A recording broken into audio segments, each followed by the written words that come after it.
All right, folks. Dan Coover here, along with Chris, aka Chew, and guess what? We're going to be previewing the NL Central today. And Chris, this division I think is wide open, probably the most wide open division in baseball. We got Duke making an appearance as well. So, What up, Duke? what's up, Duke? So, what are your thoughts, So we Chris? got so we got four teams in this division where I don't think anyone would be shocked if they won the division, but I think we have some favorites that stick out. Um, Personally, I got the Cubs winning this division. I just think they have a nice rotation with Darvish. Darvish is a guy though that can get hot and just carry a team, or he can just be a stinker and just throw goose, just a bunch of crappy starts after crappy starts. John Lester, consistent. Jose Quintana, Liam Hendricks, all solid pitchers. Followed by the studs of Javier Baez, Anthony Rizzo, and Chris Bryant. It's hard to beat that core. Yeah, absolutely. I think they're going to be a solid team this year, the Cubs. The only thing that worries me about the Cubs, if I'm a Cubs fan, does the pressure of this being a shortened season and futures of guys like Chris Bryant being uncertain. This is a crossroads type year for the Cubs. If they underperform this year, I think there's a decent chance that this thing gets completely blown up and it looks a lot different come spring training next year. So I think there's a lot of pressure on the Cubs this year to perform. Can they handle that? I'm not 100% sure. I have the Cubs as a wild card team. Let me sell you on the friskiest team in the NL this year.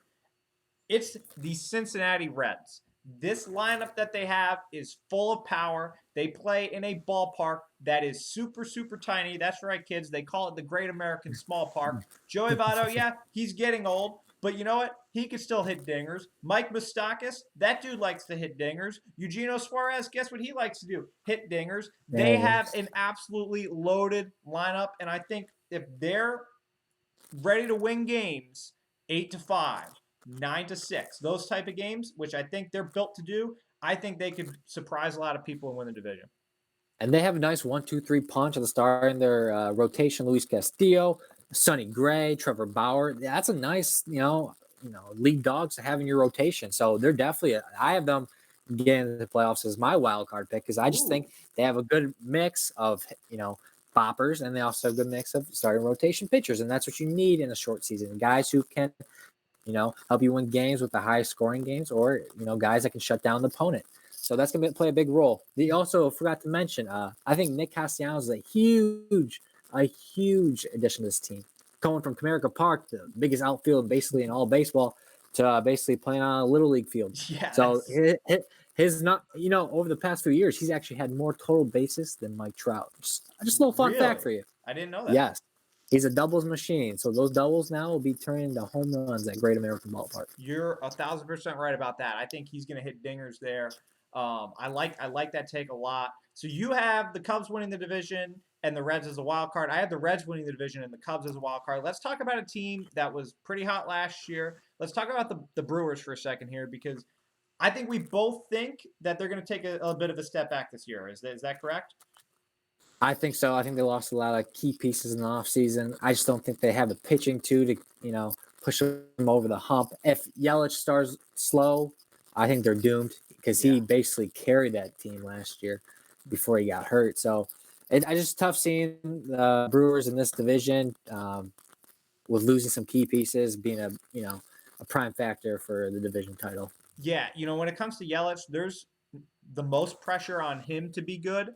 There's more pressure on him than on any other player in baseball this year, I think, to be good and carry his team. So when it comes down to it, yeah, I just don't know. Obviously Yelich is going to be good, but if he slumps at all, with there only being 60 games, if he has a bad 10 or 15 game stretch, they're done.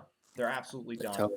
The Cardinals, I feel like the Cardinals are to the point where they're just kind of old now. Like I think obviously Yadier Molina has been an absolute beast for them for years, but he's kind of like the Frank Gore of. I think he's like the Frank Gore of baseball in the sense that he's just always kind of there, and he's obviously had a great career. But I just don't. I just feel like this team, they're just going to be a middle of the pack 500 type team this year. Yeah, they have nice players like Paul Goldschmidt, former MVP. Yeah. I like Jack Flaherty.